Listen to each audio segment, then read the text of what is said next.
예전에 우리나라 대기업을 이끌었던 회장님이 하신 말씀 중에 한 사람이 1000만 명을 먹여 살린다라는 어록이 있었습니다. 말 그대로 인재의 중요성을 강조한 표현입니다. 인재 양성, 참 중요하죠. 예전부터 교육은 100년 대계라고 해서 100년을 바라보고 100년을 준비하는 큰 안목이 필요하다라고 했습니다. 대그룹뿐만 아니라 회사뿐만 아니라 모든 기관, 모든 단체, 모든 모임들이 능력 있는 사람, 인재의 중요성을 강조합니다.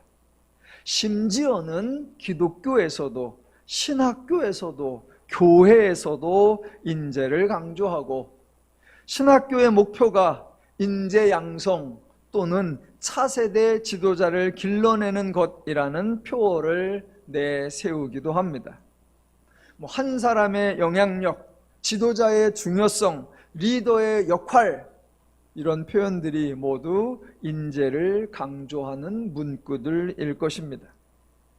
세상에서는 이러한 주장이 다 맞습니다. 그러한 표현들이 다 옳습니다. 인재를 찾고 인재를 길러내려고 수고해주고 노력해 주어서 정말로 고맙습니다. 그런데 딱 한 곳, 기독교에서는 그러한 주장이 맞지 않습니다.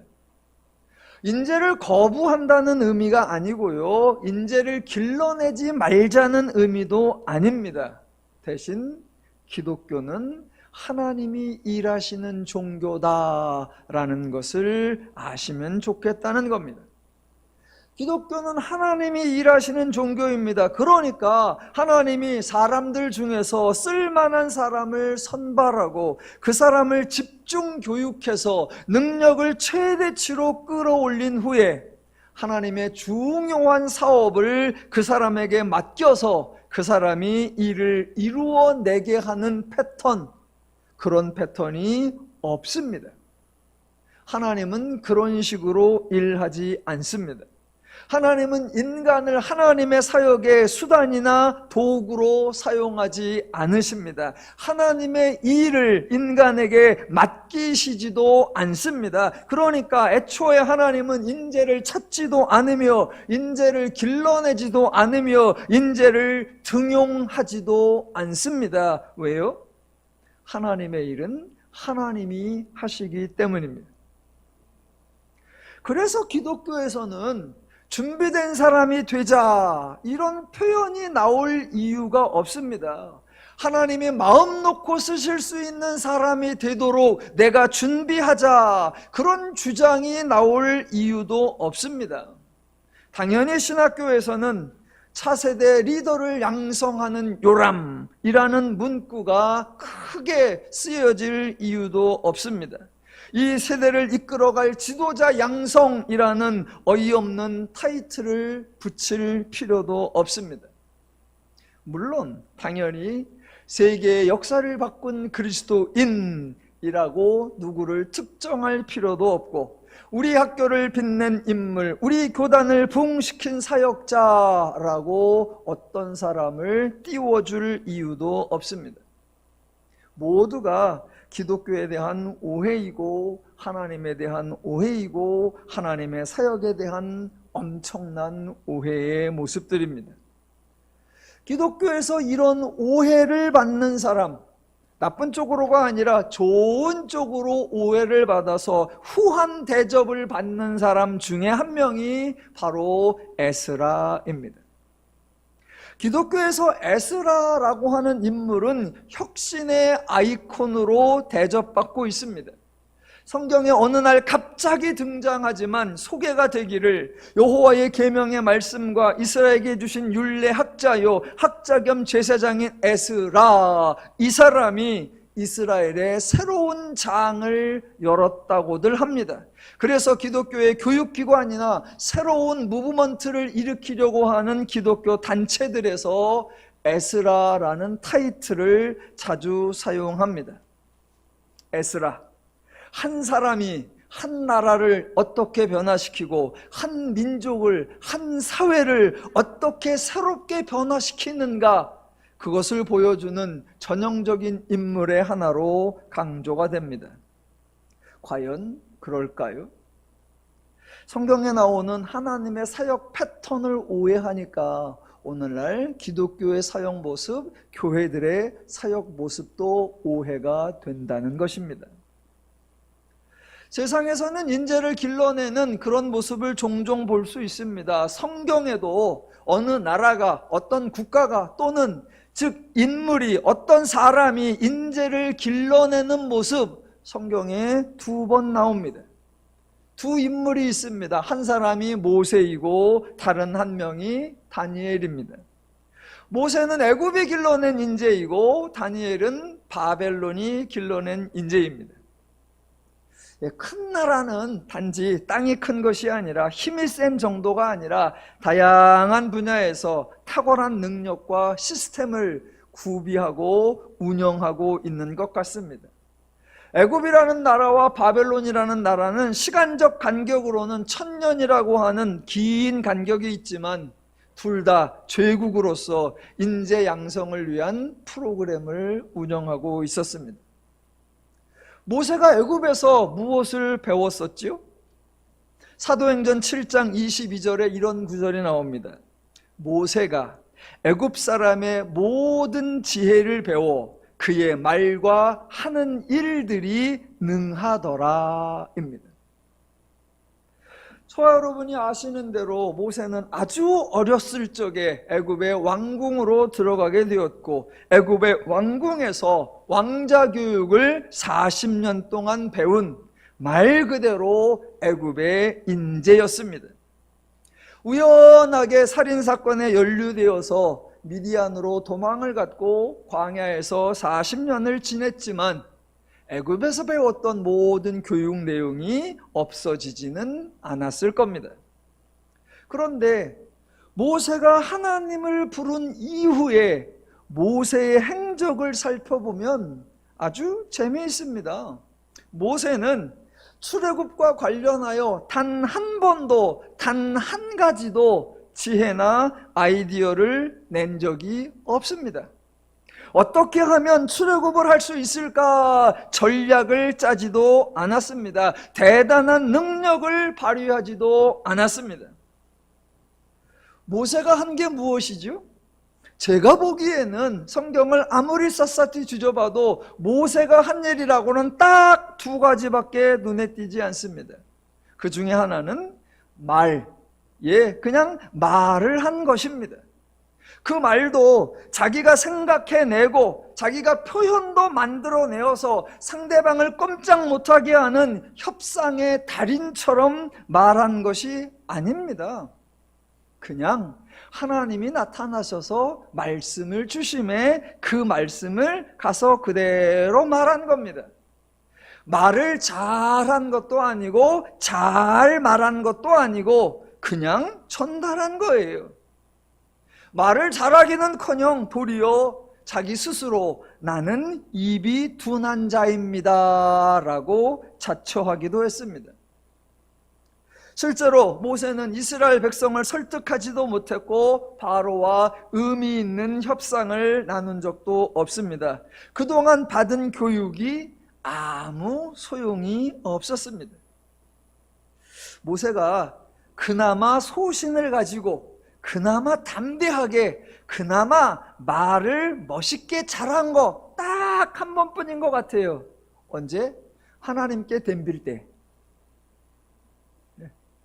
바로 앞에서나 백성들 앞에서는 꼼짝도 못하다가 하나님 앞에 가서는 내가 이럴 거라고 그랬잖아요 들이받는 거.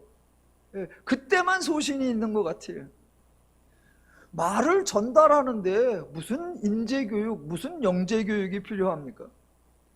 자, 모세가 또 하나 한 게 있습니다. 그건 뭐냐면 손을 들었다 내렸다, 손을 폈다 쥐었다 한 거예요. 그것도 모세가 생각해낸 특별한 방법이 아닙니다. 하나님이 10가지 이적을 행하실 때 모세에게 말씀하셨는데, 때때로 지팡이를 들고 손을 내밀라, 때로는 내 팔을 펴라, 때로는 내 손을 들어 티끌을 쳐라, 때로는 재를 한 움큼 쥐어 그 재를 날리라 라고 하셨기에 그대로 행했을 뿐입니다. 모세가 무슨 영향력이 있습니까? 모세가 무슨 지도력이 있습니까? 모세가 무슨 능력이 있습니까? 손을 들었다 내리는 거, 손을 줬다 펴는 거, 그걸 하기 위해 영재를 선발하고 영재 교육을 해야 합니까? 다른 사람이면 못하는 것이었는데 모세이기 때문에 가능했습니까? 아니요. 전혀 그렇지 않습니다. 저는 모세가 하나도 존경스럽지 않고 모세가 대단하다는 생각이 들지 않습니다. 이야, 과연 모세 같은 교육을 받은 인재나 리더가 있어서 출애굽을 할 수가 있었다라는 마음이 들지 않습니다.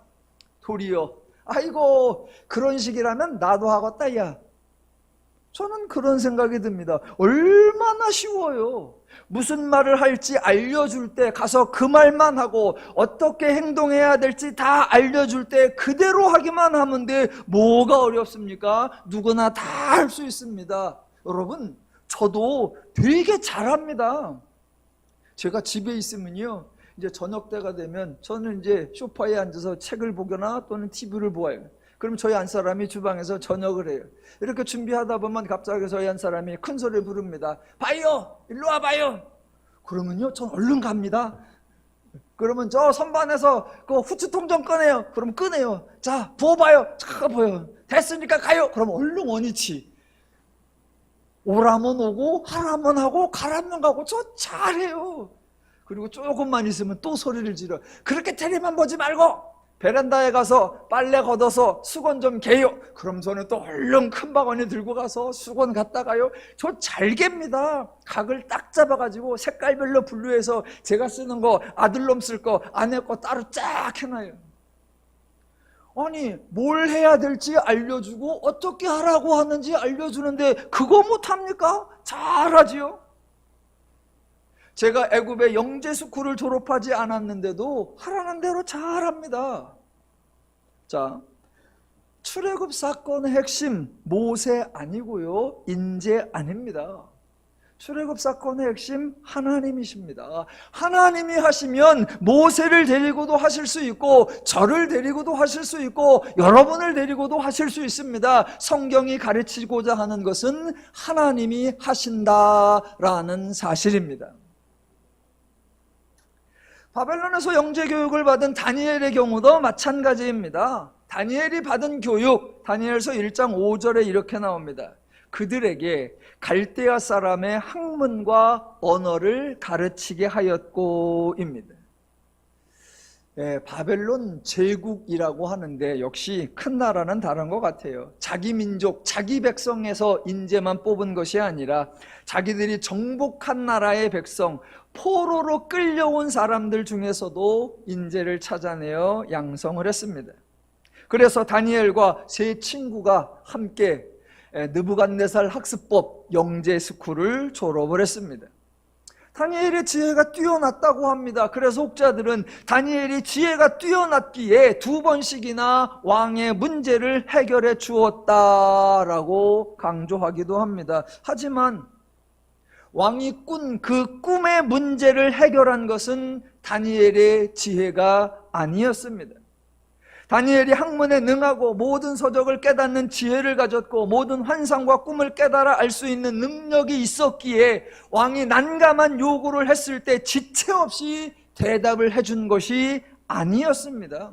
정작 다니엘은 왕이 꾼 꿈에 대하여 아는 것이 없었습니다. 왕이 꾼 꿈을 말해주지 않으니 꿈도 몰랐고 당연히 꿈 해석도 어찌할 수 없어서 다니엘 스스로도 죽임을 당할 위기에 처해 있었을 뿐입니다. 그때 하나님이 다니엘에게 환상을 보여주며 은밀한 것을 알려주었고 다니엘은 자기가 본 것, 하나님으로 말미암아 알게 된 것을 왕에게 전달한 것뿐입니다.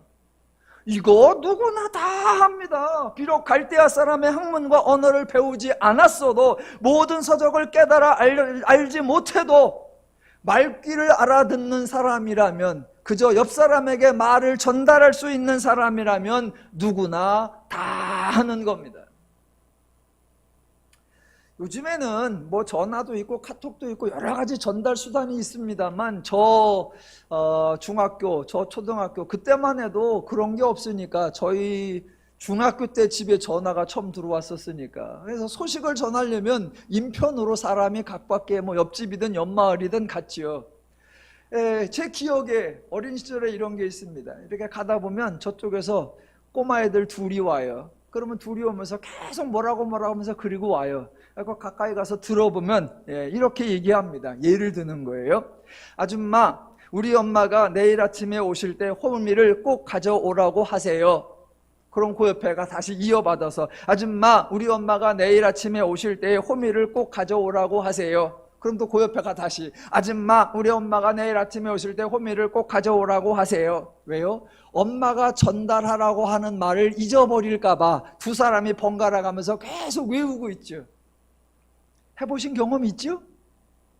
예, 저도 가다 보면 예를 들어 고등학생이 되고 그러면 애들 둘이 그러고 지나가요. 그러면 피식 웃지요. 아이고, 저 심부름 가는구나, 말 전하러 가는구나. 그 모습이 다니엘의 모습이에요. 하나님이 보여주고 하나님이 알려주어서 왕에게 가서 말하라 그랬더니 다니엘이 가서 그대로 말하는 거예요. 하나님이 왕에게 두 번씩이나 보여준 것, 장차 이루어질 일, 하나님이 행하신 일을 알게 하려 하신다고 합니다. 예, 그거예요. 다니엘이 꿈 해몽을 하려고 연구하지 않았고, 모든 꿈들의 사례를 분석하지 않았고, 그동안 모든 지식을 동원하지도 않았습니다. 모든 일 하나님이 하셨습니다. 다니엘서의 주인공은 다니엘이 아니라 하나님이십니다. 다니엘이었기 때문에 문제가 해결된 것이 아니라 하나님이었기 때문에 문제가 해결된 것입니다. 저도 다니엘이 훌륭하다는 거 인정합니다. 다니엘의 지혜가 출중하다는 거 인정합니다. 그런데 그래서요? 저는 다니엘을 전혀 존경하지 않고 다니엘에게 대하여 일말의 감사도 없습니다. 왜냐하면, 자, 저와 여러분이 유다 백성이었는데 나라가 망해서 바벨론으로 끌려가서 바벨론에서 포로로 살고 있는 사람들 중에 한 명이었다고 가정을 해봅시다. 제가 그런 포로 중에 한 명이었다면 바벨론에서 다니엘로 인해 제가 받은 혜택이 하나도 없습니다. 하나도 없어요. 자, 하나님의 도움으로 다니엘은 왕의 문제를 해결했고, 그래서 왕으로부터 포상을 받았고, 바벨론 모든 지혜자들의 머리가 되었고, 바벨론의 고위 관료가 되는 부귀 영화를 누렸습니다. 다니엘은 그런 삶을 살았어요. 그런데 다니엘로 말미암아 포로들은 어떤 유익을 얻었습니까? 혹시 누가 이렇게 말한다면, 하나님이 다니엘을 인재로 선택해서, 하나님이 다니엘을 인재로 양성해서 하나님의 유능한 일꾼으로 길러내신 것이다 라고 주장한다면, 하나님이 다니엘을 통해 무슨 일을 하셨고, 그래서 포로들이 무슨 혜택을 받지요? 포로들이 원래는 70년을 지냈어야 하는데 다니엘 덕분에, 지혜로운 덕분에 50년으로 줄어들고 20년 빨리 예루살렘으로 귀환했습니까? 아니면 끌려올 때는 포로여서 포로로 살았어야 하는데 다니엘이 고위 관료가 되는 순간 포로 생활을 청산하고 신분이 포로인에서 자유인으로 바꾸어 자유롭게 평안하게 행복하게 살 수 있었습니까? 아니면 다니엘이 바벨론 모든 지혜자들의 대표가 되었으니까 많은 유다 후손들을 선발해서 그 중에 바벨론의 왕이 운영하고 있는 인지학교, 다니엘 자신이 다녔던 느부갓네살 학습법 그 양성 프로그램을 받게 해서 유다의 많은 후손들이 바벨론의 고위직에 두루 포진해서 드디어 70년이 되었을 때에 아예 바벨론을 정복해 버렸습니까? 한 명도 아니고 다니엘, 사드락, 메삭, 아벳느고라고 하는 인재들이 있었는데 그들로 말미암아 유다의 포로들이 혜택을 받은 게 무엇입니까? 그들이 유다를 위해서 무슨 공헌을 했습니까? 무슨 중요한 역할을 했습니까? 없습니다. 없습니다. 그저 자기들이 죽음 위기에 처해 있을 때 하나님이 그들을 살려주었던 것뿐입니다. 하나님으로 말미암아 그들이 생명을 건졌지 그들로 말미암아 하나님에게 보탬이 된 거 없고 그들로 말미암아 유다 포로된 백성들이 유익을 얻은 거 없습니다. 다니엘서의 주인공 다니엘이 아니고 다니엘의 지혜가 아니고 다니엘의 용기가 아니고 다니엘의 신앙이 아닙니다. 제목은 다니엘서이지만 주인공은 언제나 하나님이십니다. 에스라서도 마찬가지예요. 에스라라고 하는 인물을 강조하려는 거 아니고 에스라의 역할을 강조하려고 하는 거 아니고 에스라의 인재됨을 강조하려는 거 아니고 우리에게 에스라를 본받으라고 말하는 거 절대로 아닙니다. 하나님은 인재를 길러내고 지도자를 길러내는 일, 그런 일 하지 않으십니다. 그 사람을 능력자로 만들어서 그 사람에게 일을 맡기는 방식으로 사역을 행하시지 않습니다. 물론 사람들이 이렇게 오해를 하죠. 하나님이 사람을 선택하셨잖아요. 예, 맞습니다. 선택하셨습니다. 봅시다. 하나님이 아브라함을 선택하셨죠. 그래서요, 아브라함을 세상에 어느 누구보다 뛰어난 인물로 만드셨습니까? 가장 탁월하고 유능한 일꾼으로 훈련시키셨습니까? 그런 다음 하나님의 중요한 사역을 아브라함에게 위임하셨습니까? 그러자 아브라함은 인간 중에 어느 누구도 할 수 없는 일을 훌륭하게 이루어냈습니까? 성경에는 그런 패턴이 없습니다. 하나님은 그런 방식으로 일하지 않습니다. 좀 더 확대를 해볼까요? 하나님이 아브라함을 선택하셨고 하나님이 약속대로 아들을 주셨고 민족을 주셨습니다. 결과적으로 이스라엘도 하나님이 선택하신 민족이 되었습니다. 그리고 이스라엘 선택한 거 이스라엘만 복주기 위해서인가요? 이스라엘을 열방과 차별화 더 뛰어나게 하기 위해서인가요? 아니요. 하나님이 선택하셨는데 유대인들은 착각을 해서 하나님이 자기들을 선발한 줄로 알고 하나님이 자기들만 도와준다고 생각한 오해지요. 자, 하나님이 선택해서 이스라엘이 하나님의 백성이 되었고 하나님의 민족이 되었습니다. 그래서 이스라엘이 뭔 일을 했죠? 하나님이 이스라엘 전체를 영제 민족으로 양육하셨습니까? 하나님이 계속해서 이스라엘 가운데 선택을 하셨죠. 모세 선택하셨고 여호수아 선택하셨고 사무엘 선택하셨고 다윗 선택하셨고 예레미야 선택하셨고 그래서요 이스라엘은 당대의 가장 큰 나라가 되었습니까? 인류 역사에 비교할 수 없는 가장 강성한 나라, 가장 부유한 나라 되었습니까? 어느 나라 어느 민족과도 비교할 수 없는 우수한 민족, 가장 지혜로운 국가 되었습니까? 아니요. 아니요. 하나님이 이스라엘을 선택한 것은 맞습니다. 그런데 하나님이 이스라엘을 선택하신 이유, 하나님이 어떤 사람을 선택하는 이유, 열방 중에서 가장 우수한 나라, 가장 강력한 나라, 가장 지혜로운 민족을 만들기 위해서 아닙니다. 하나님의 선택은 그만을 위한, 그를 우월하게 해주기 위한 것이 아니라 저희 표현으로 하면 샘플을 만드는 겁니다. 샘플은 그 사람만 특별하게 하는 것이 아니라 먼저 그 사람에게 예를 들어주고 모든 사람도 그와 같게 해주는 거. 예, 하나님은 이스라엘을 선택하셨지만 이스라엘에게 은혜를 주시는 것처럼 모든 열방에게도 은혜를 주시는 모든 인간의 하나님이십니다. 만약 하나님이 이스라엘을 선택하여 이스라엘을 강대국으로 만들고 싶었다면 성경 전체에서 하나님은 그저 3번만 일하셨으면 됐을 것 같아요. 출애굽 때 굳이 출애굽을 시킬 것이 아니라 바로를 쫓아내고 그 자리에 모세 앉히시면 그냥 애굽을 접수하는 거예요. 그럼 당대 최고예요. 에스라 시대에 굳이 고레스를 감동해서 예루살렘으로 돌아가서 성전을 지어라 그런 거 할 거 없고요. 다행스럽게 고레스가 이미 많은 나라를 정복하고 큰 영토를 차지하고 있어요. 그러면 됐다. 그리고 갈아치고 거기에 에스라를 세우든 니에미를 세우든 아니면 다니엘을 세우든 그러면 됩니다. 한 번 더 하실까요? 로마가 길을 뚫고 뭘 뚫고 해서 팍스 로마나 만들어 놓으면 옥타비아누스, 아우구스투스 너는 이제 내려가라. 제자들 중에 한 명 네가 로마를 먹어라. 그러면 그냥 넓은 나라, 큰 나라, 강한 나라 다 가지는 거예요. 그런데 하나님은 그렇게 하지 않으셨습니다. 하나님이 한 사람을 선택했고 하나님이 한 민족을 선택했고 하나님이 한 국가를 선택해서 행하신 하나님의 사역 딱 한 가지입니다. 뭐예요? 계시, 하나님을 알게 하는 것.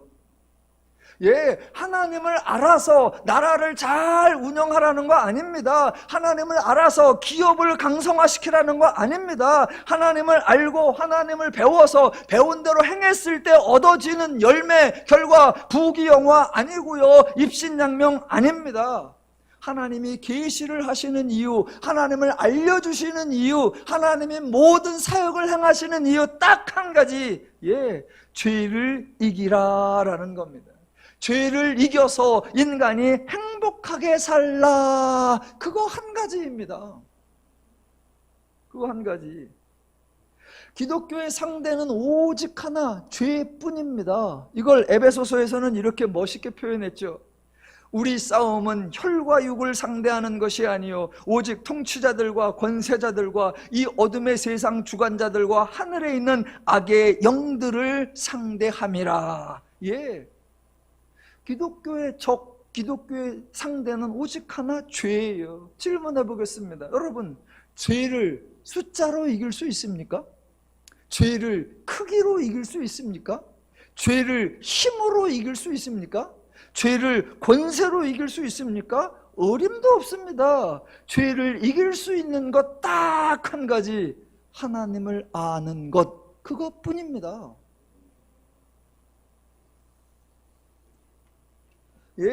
인재의 중요성, 인재의 역할, 인재 양성 강조하는 모든 단체들, 모든 기관들, 그들의 사고방식은 그 기관, 그 집단의 세력 확장에 집중하기 때문입니다. 자기들이 더 커야 하고 자기들이 더 많아져야 하고 자기들이 더 세져야 한다는 겁니다. 항상 비교하고 항상 경쟁해서 거기에서 우월해야 한다는 겁니다. 그런데 기독교는 어느 누구와도 경쟁하지 않습니다. 하나님은 인간을 비교하지 않고 하나님은 인간끼리 경쟁시키지 않습니다. 하나님은 인간에게 하나님을 향하여 어떤 희생과 어떤 부담과 어떤 짐도 지우지 않습니다. 하나님이 인간에게 기대하시는 거, 하나님이 저 여러분에게 기대하고 바라고 소망하는 거 딱 하나, 죄를 이기고 하나님이 주신 은혜와 복락을 누리라. 그거 하나예요.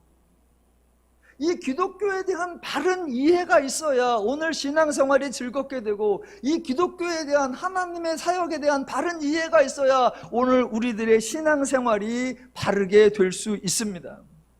세상의 기준과 세상의 목적, 세상의 방법 기독교에 적용하려고 하면 절대로 안 됩니다. 하나님은 인간을 너무나 사랑하셔서 인간을 존중해 주시고 인간을 위해 일해 주시는 분이에요. 얼마 전에 주변에 있는 어느 교회에서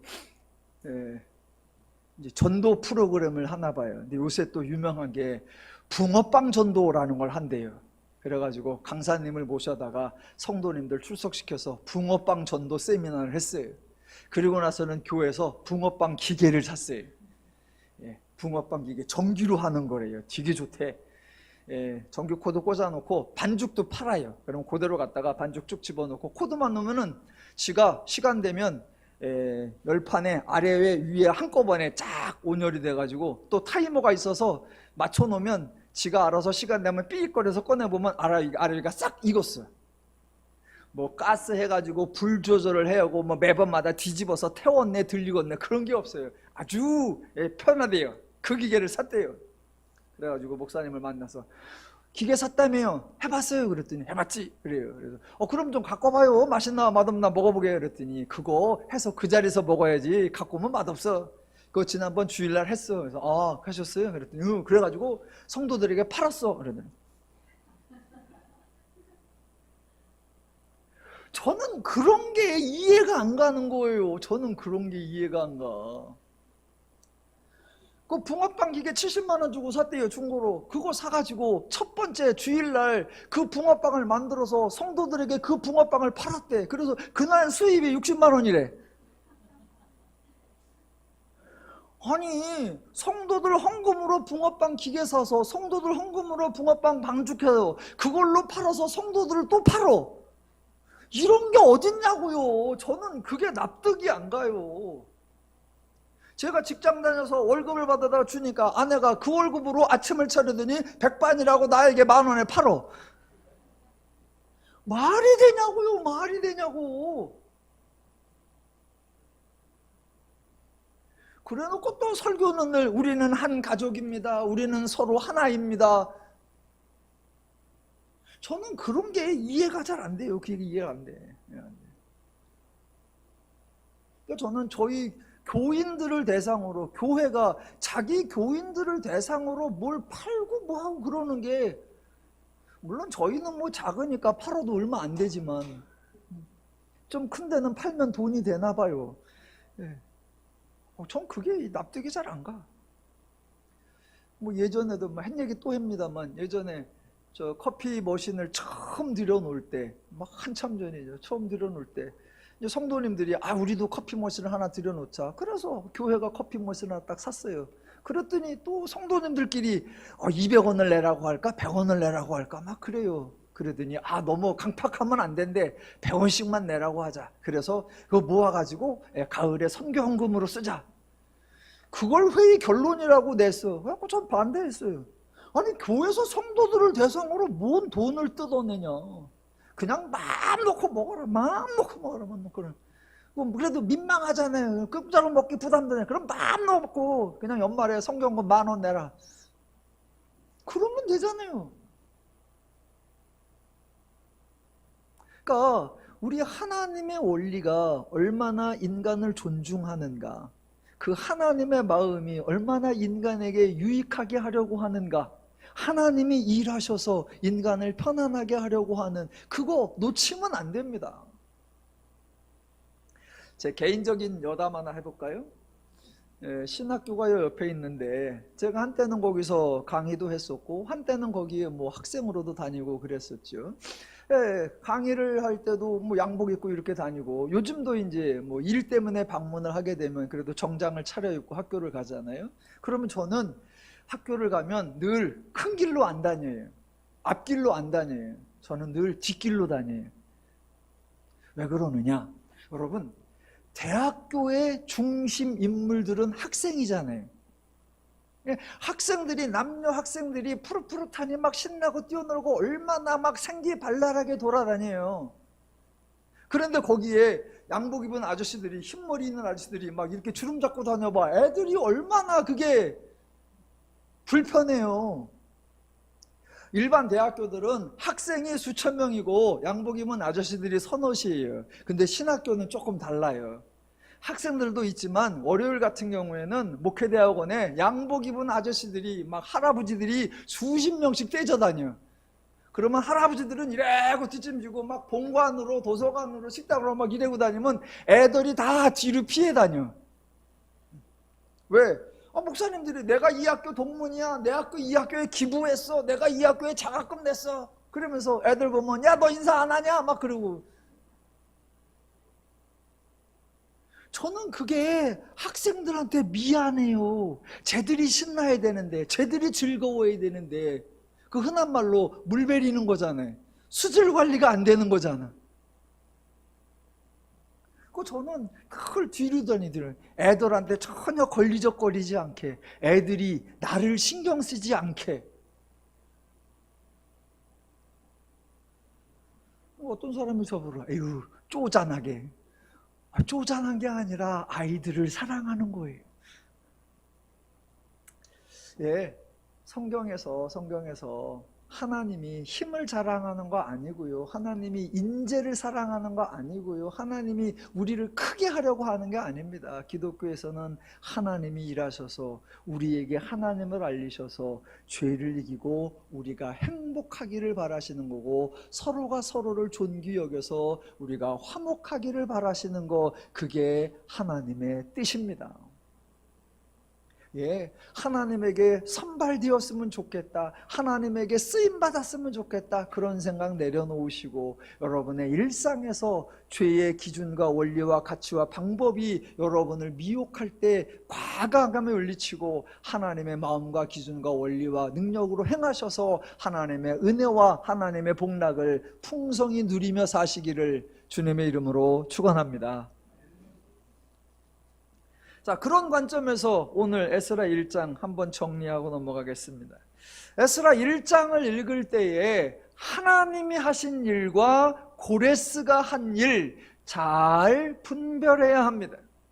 자, 우선 하나님의 하신 일을 살펴보겠습니다. 1장에 하나님의 하신 일 한 가지가 2번 나옵니다. 1절, 바사왕 고레스 원년에 여호와께서 예레미야의 입을 통하여 하신 말씀을 이루게 하시려고 바사왕 고레스의 마음을 감동시키심에.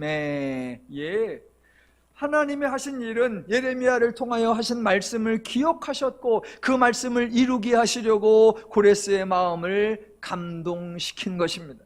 그러니까 포로 귀한 전적인 하나님의 역사입니다. 고레스가 관대한 사람이었기 때문이 아니고 바사의 통치 정책이 바벨론과 달랐기 때문이 아닙니다. 물론 세상의 역사가들은 바벨론의 통치 방식과 바사의 통치 방식을 비교하여 설명합니다. 바벨론은 흉악했다. 그래서 나라를 정복하고 그 나라의 성전을 파괴하고 그 나라의 사람들을 죽이고 그 나라의 백성들을 끌고 오는, 그래서 흔히 말하는 억압정책을 썼다. 그러나 바사는 나라를 정복하고도 그 백성 거기에 머물러 살게 하고 심지어는 포로로 끌려간 사람도 자기 나라로 돌아갈 수 있게 하고 반란만 일으키지 않는다면 허다한 자유와 그런 것들을 허락해주는 관용 정책을 썼다라고들 합니다. 예, 맞아요. 외형적으로는 맞습니다. 일반 학자들은 그렇게 분석하고 그렇게 결론을 내리는 겁니다. 그들에게는 하나님에 대한 이해가 없고 그들에게는 하나님이 하신 예언도 신경 쓰지 않고 하나님이 행하시는 사역에도 관심이 없기 때문입니다. 그들은 언제나 사람에게만 주목하는 겁니다. 그러나 기독교는 하나님의 존재를 인식하고 하나님의 일하심을 기억하고 하나님의 사역을 강조하는 겁니다. 그래서 고레스가 관대했기 때문이 아니고 바사의 정책이 온유했기 때문이 아니라 하나님이 약속을 이루게 하시려고 고레스를 감동시키셨다, 하나님이 하셨다라고 설명하는 겁니다. 한 번 더 나옵니다. 5절. 이에 유다와 베냐민 족장들과 제사장들과 레위 사람들과 그 마음이 하나님께 감동을 받고 올라와서 예루살렘의 여호와의 성전을 건축하고자 하는 자는 다 일어나니입니다. 예, 제가 포로 생활을 안 해봐서 포로의 심정을 정확히는 잘 모르겠습니다. 자, 이 사람들이 원래는 유다에 살았는데 나라가 망했고 바벨론으로 끌려와서 바벨론에서 살게 되었는데 그 세월이 벌써 70년이 지났습니다. 포로로 끌려왔던 1세대 중에 지금까지 살아계신 분이라면 노인이었을 거고 최소한 연배가 70, 80, 90쯤 되었을 것이고 바벨론으로 끌려온 포로 그들을 자손들 즉 포로 2세대는 유다에 대한 기억이 없을 겁니다. 태어나는 것도 바벨론이었고 성장한 것도 바벨론이었고, 그러니 유다에 대해서는 본 적이 없으니 기억이 없죠. 자, 그리고 70년이 지났다고 해서 유다의 상황이 달라지지 않았습니다. 자기들은 바벨론에 살고 있는데 소식을 들어보니 유다가 독립이 되었다더라, 유다가 부유해지었다더라, 유다의 자유와 평화와 안식이 넘친다더라. 아니요. 자기들은 여전히 바벨론에서 포로로 살고 있는데 유다도 여전히 패망한 나라 그대로이고 예루살렘도 여전히 패망한 도시 그대로입니다. 어찌 보면 그대로가 아니라 상황이 나아지기는커녕 그냥 유지되기는커녕 훨씬 더 악화되었다고 할 수 있습니다. 왜냐하면 그동안은 바벨론의 속국이었는데 이제는 바벨론이 망하고 바사라는 새로운 정복자가 등장했습니다. 바사는 더 큰 나라이고 더 강한 나라입니다. 바사가 정복하여 지배한 나라가 많고 바사가 통치하는 영역이 넓습니다. 유다로서는 70년 전이나 70년 후, 아니 지금 70년이 지난 이때 독립을 하거나 자유를 얻을 가능성이 더 줄어들었습니다. 노인들은 가자니 나이가 들고 병이 들고 힘이 없고, 젊은이들은 유다에 대한 기억이 없고, 그런 때에 바사의 왕이 불쑥 조서를 내려서 예루살렘으로 돌아가서 성전을 건축하라 라고 합니다. 여러분 같으면 가시겠습니까? 안 가시겠습니까? 못 가시겠습니까? 제가 그냥 혼자 생각을 해봤어요. 우리나라도 분단의 아픔을 겪고 고향을 떠나 타향살이를 하시는 분들이 많죠. 그래서 설날이나 추석만 되면 임진각 망배단에서 고향을 바라보며 빨리 가야 할 텐데 그러시는 분들이 많이 있으십니다. 그분들 인터뷰하면 종종 그러죠. 통일이 되면 고향에 돌아가고 싶다. 여러분, 거기서 말하는 통일이 되면 이거는 단순히 통일이 된다는 게 아니라 통일이 되는 만큼 상황이 좋아지고 가는 게 나에게 훨씬 좋은 그런 상황이 되면이라는 전제입니다. 혹시 지금의 이 대치 상황 그대로, 그쪽의 정책도 그대로, 그쪽의 지도자도 그대로, 그쪽의 경제 상황도 그대로, 지금의 모든 상황이 그대로인데 저쪽에서 좀 돈이 필요해가지고 이쪽에 계신 분들 중에 오시고 싶어 하는 분들은 일정한 기부금을 내면 자, 집을 드리고 땅을 드리겠습니다. 그러면 가실까요? 그리고 1차 갔더니 2년 후에 아오지에가 계십니다. 뭐 그러신, 가시겠냐고요? 통일이 되면 가고 싶다, 그 말은 단순히 통일 자체가 아니라 통일이 되어서 통치하는 세력도 바뀌고, 그래서 지배하는 방식도 다르고, 상황도 호전이 되고, 거기도 먹고 살만하고 여러 가지로 안정되어서 갔을 때 불편함이 없고, 지금만큼 그래도 지금 정도는 사는 것처럼 되면, 그렇다면 기왕 같은 값이라면 내 고향 땅에 가서 한번 내 고향 땅 밟아보고 거기서 살았으면 좋겠다, 그거지. 나는 너무 가고 싶어서 가자마자 아오지라도 나는 가련다, 가자마자 있는 거 다 틀려도 나는 가련다, 그런 분 모르겠어요. 제가 잘 별로 없을 것 같아요. 지금 유다 백성도 그럴 거란 말입니다. 노인들은 나이가 들었고 젊은이들은 유다에 대한 기억이 없으니 돌아가고 싶다는 마음조차도 없고, 게다가 상황은 유다로 돌아간다고 좋아질 것도 하나도 없습니다. 왜 그런지는 모르지만 다니엘도 안 돌아갔고 사드락과 메삭과 아벳느고도 돌아가지 않았습니다.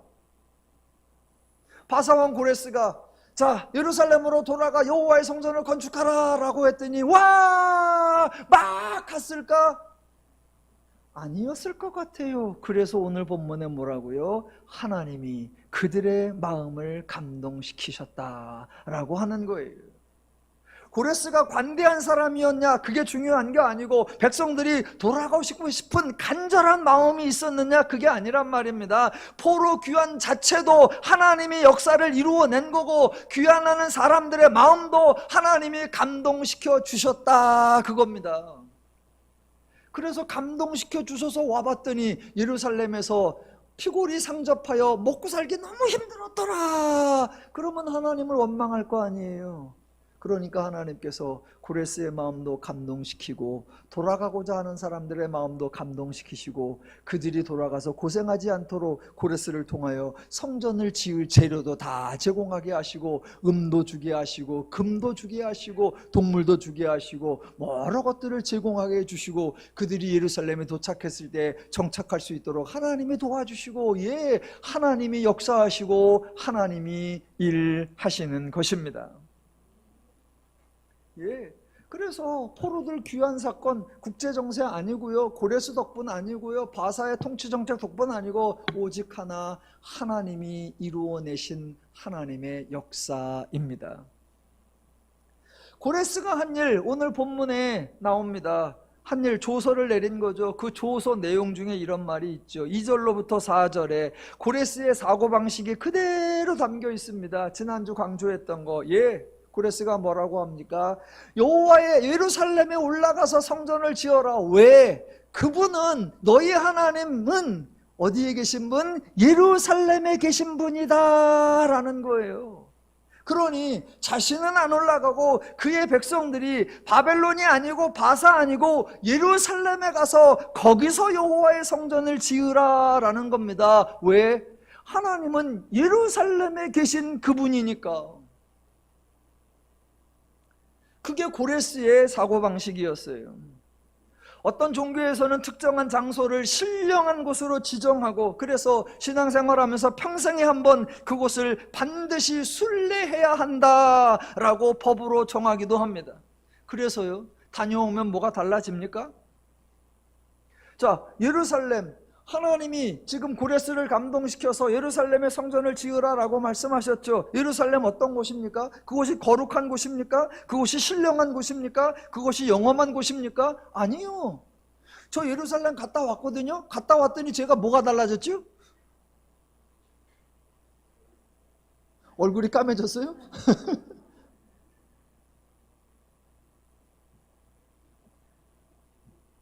예루살렘 갔다 온 거 아무 의미 없어요. 또 어떤 분은 이렇게 말하기도 합니다. 그곳에 갔다 왔다 오는 게 중요한 게 아니라 그곳을 갔다 오는 그 과정이 중요하다. 예를 들면 저야 비행기 타고 갔다 왔습니다만, 동남아에서는 성지가 하나 있으면 거기까지 집에서부터 뭘 합니까? 삼보일배를 하지요. 세 발 걷고 한 번 절하고, 일어나서 또 세 발 걷고 한 번 절하고.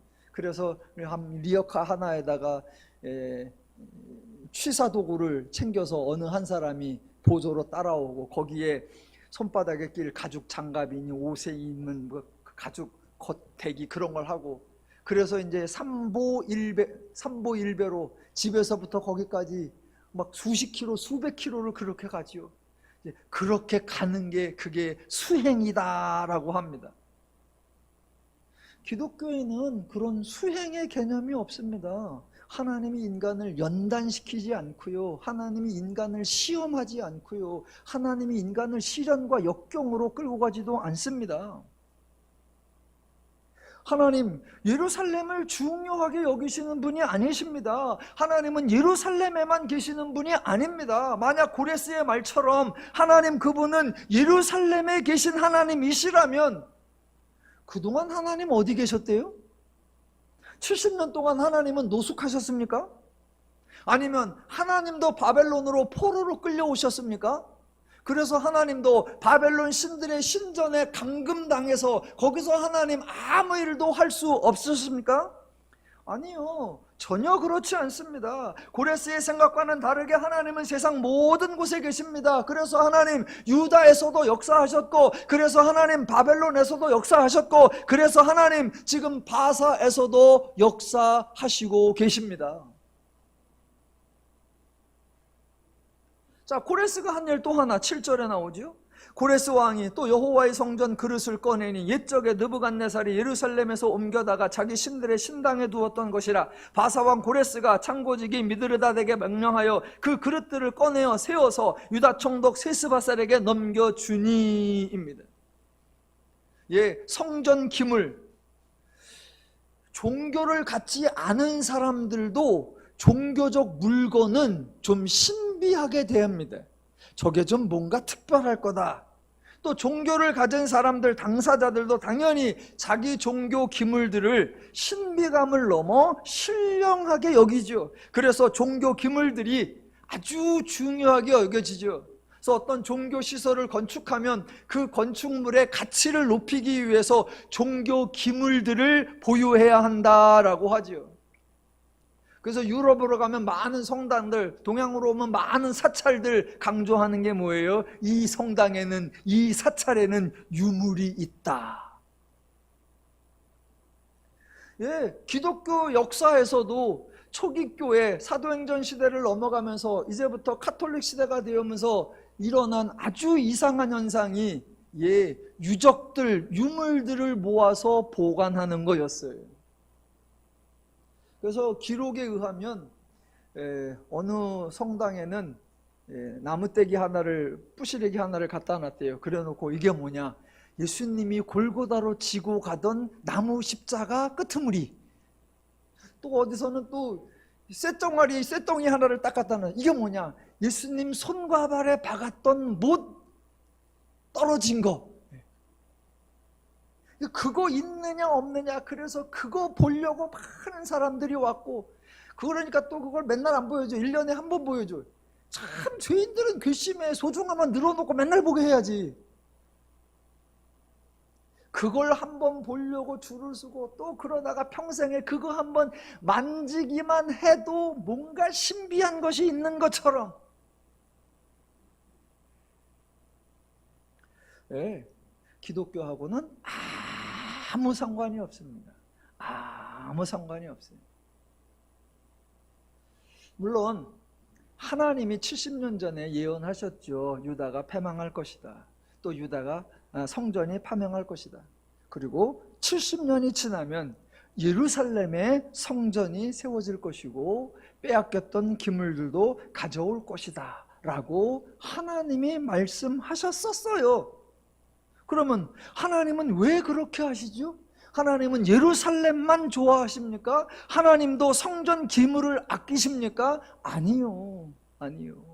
하나님의 의도는 전혀 다르죠. 하나님의 의도는 예루살렘을 회복하는 거 아니고, 예루살렘에 성전이 세워지는 거 아니고, 예루살렘 성전에 기물들이 놓여지는 거 아니죠. 하나님의 의도는 딱 하나죠. 너희들이 알기를 원한다. 뭐를요? 하나님이 말씀하신 대로 이루어진다는 사실을 알기를 원한다. 하나님은 말씀하시고 말씀하신 대로 이루어낼 수 있는 능력이 있으신 분임을 알기를 원한다. 그 말씀이 옳고 그 말씀대로 사는 것이 너희가 잘되고 너희가 복되고 너희가 자유롭고 너희가 화목하고 너희가 행복한 길이다 라는 사실을 알기를 원한다. 그거 하나예요. 예루살렘에 관심이 없으시고 성전에 관심이 없으시고 기물에 관심이 없어요. 그런데 굳이 그거 무너진다, 빼앗긴다 라고 하시고 그거 돌아온다, 다시 세운다 라고 하십니다. 왜요? 무너진다는 내 말대로 이루어지고 돌아온다는 내 말대로 내가 이루어낼 거다. 너희 생각이 아니라 내 생각이 옳고 너희 방법이 아니라 내 방법이 옳으며 너희 뜻이 아니라 내 뜻이 너희에게 유익하다. 나는 너희가 행복하기를 원하고 너희가 행복할 수 있는 길과 진리를 알려주려는 것이다. 이게 하나님의 의도입니다.